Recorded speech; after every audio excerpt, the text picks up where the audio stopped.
Hi friends, ഏതോ ജന്മകൽപ്പനയുടെ നാളത്തെ promo റിവ്യൂയിലേക്ക് എല്ലാവർക്കും സ്വാഗതം.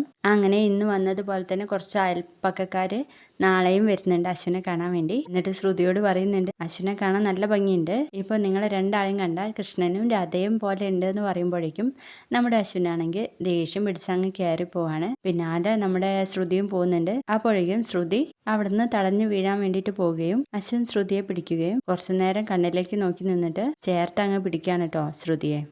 പിന്നീട് കാണിക്കുന്നത് നമ്മുടെ മിസ് ബി വന്ന് കഥക് തുറക്കുമ്പോൾ ആകാശമായിരിക്കും. എന്നിട്ട് ആ കുട്ടിക്ക് ഒരു ഗിഫ്റ്റ് ഒക്കെ കൊണ്ടുപോയി കൊടുക്കുന്നുണ്ട്. അതിനുശേഷം പ്രീതിയെ ഇങ്ങനെ ചേർത്ത് പിടിച്ചിട്ട് പറയുന്നുണ്ട്, ഇന്ന് ഞങ്ങളുടെ കല്യാണം കഴിഞ്ഞിട്ട് ക്വാർട്ടേർലി ആനിവേഴ്സറി ആണ് ചേച്ചി എന്ന് പറഞ്ഞ് അവര് ഇങ്ങനെ സംസാരിച്ചുകൊണ്ടിരിക്കുമ്പോഴാണ് നമ്മുടെ മിസ് ബി ആ വരച്ച ചിത്രം ഉണ്ടല്ലോ അത് കാണിച്ചു കൊടുക്കാൻ വേണ്ടിയിട്ട് വരുന്നത്. അപ്പോഴേക്കും അഞ്ജലി തടഞ്ഞു നിർത്തിയിട്ട് പറയുന്നുണ്ട്, മോളിപ്പോൾ അങ്ങോട്ട് പോണ്ട, അവരുടെ സ്വർഗത്തിലെ കട്ടെറുമ്പോ ആവണ്ട എന്ന് പറഞ്ഞിട്ട് അഞ്ജലി കൂട്ടിയിട്ട് പോവാണ്.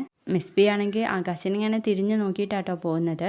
പിന്നീട് കാണിക്കുന്നത് തങ്കൻ ചേട്ടൻ ഒരാളുടെ കൂടെ ഒരു പെട്ടിയൊക്കെ ആയിട്ടാണ് വരുന്നത്. ആ സമയത്ത് ആ പെട്ടീൻ്റെ ഉള്ളിൽ ഉണ്ടാവുന്നത് അശ്വിൻ്റെ സോപ്പും ഹാൻഡ് വാഷൊക്കെ ആയിരിക്കും. അപ്പം ഇത് കാണുന്നതും നമ്മുടെ അമ്മായി പറയുന്നുണ്ട്, നിന്റെ ഭർത്താവ് നമ്മുടെ വീട്ടിൽ വന്ന് നന്നായിട്ട് അഡ്ജസ്റ്റ് ചെയ്യണ്ടല്ലേ. അത് കേൾക്കുമ്പോൾ നമ്മുടെ ശ്രുതിക്കാണെങ്കിൽ എന്തോ പോലെ തോന്നാണ്. അയ്യോ അമ്മായി, ഞാൻ ഇപ്പോഴാണ് അറിയുന്നത്, എന്നോടൊന്നും പറഞ്ഞതും ഇല്ല എന്ന് ശ്രുതി പറയുന്ന സമയത്ത് പ്രമീള പറയുന്നുണ്ട്, സാരല്ല മോളെ, അശ്വിൻ മോൻ്റെ ഇഷ്ടത്തിന് അങ്ങ് വിട്ടേക്ക് എന്ന് പറയുന്ന ഒരു അടിപൊളി പ്രമോ ആണ് കാണിച്ചിരിക്കുന്നത്.